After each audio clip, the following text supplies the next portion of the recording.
имеются факты незаконного присутствия людей на телевидении, в избирательных участках, в том числе и неграждан Абхазии, возникает вопрос, кто это допустил?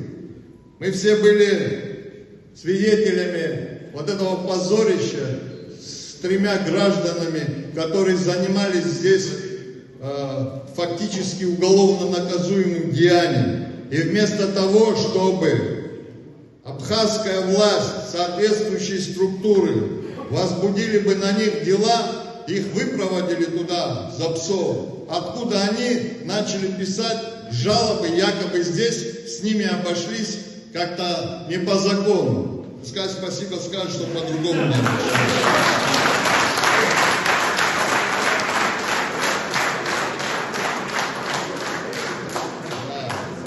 В то же время мы, граждане Абхазии, представители оппозиционных партий и движений, не имеем доступа на ГТРК.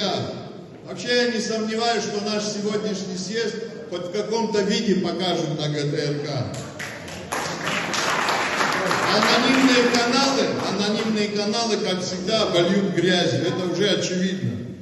Это все тяжелое наследие, которое оставил после себя Бжаня. Он, по сути, подставил под удар народ Абхазии, представляя списки, в кавычках, неблагонадежных граждан Республики Абхазия в лучших традициях Бериевщины.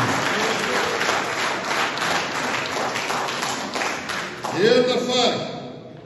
При этом в составлении этих списков ему активно помогали члены его команды и некоторые в ранге министра.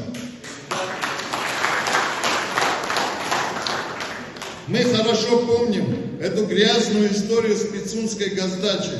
Это очередной наглядный пример преступной безответственности, когда все было представлено так, как будто в Абхазии есть силы, которые отказывают президенту Российской Федерации Владимиру Путину в возможности использовать данный объект для отдыха. Спекулируя этой темой, трудно представить, до какого цинизма и откровенной лжи дошли участники тех событий. Все неправовые действия Пицунской госдачи вызвали возмущение простых граждан, известных общественных, научных и политических деятелей. Затем появился проект апарт-отелей, который также вызвал крайне отрицательную реакцию в обществе. В принципе, это и стало спусковым крючком последующих политических событий осени 24 года и отставки Бжаня. Но фейковая, умышленно вброшенная, по заранее обкатанной инсценировке тема антироссийских, прозападных, протурецких граждан усилилась в медиапространстве, и так называемые эксперты и прочие подключились как по команде к надуманной и преднамеренно раздутой теме якобы антироссийских сил. Создали такой накал, который впоследствии вылился в показательную порку в виде запрета въезда в Российскую Федерацию нашим гражданам, лишением гражданства, объявлением иноагентами и так далее. Все это нанесло лишь вред отношениям между нашими народами.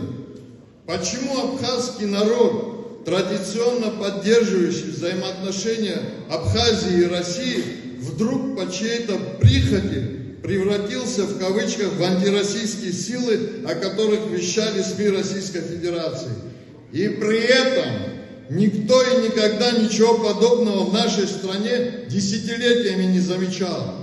Где логика и здравый смысл?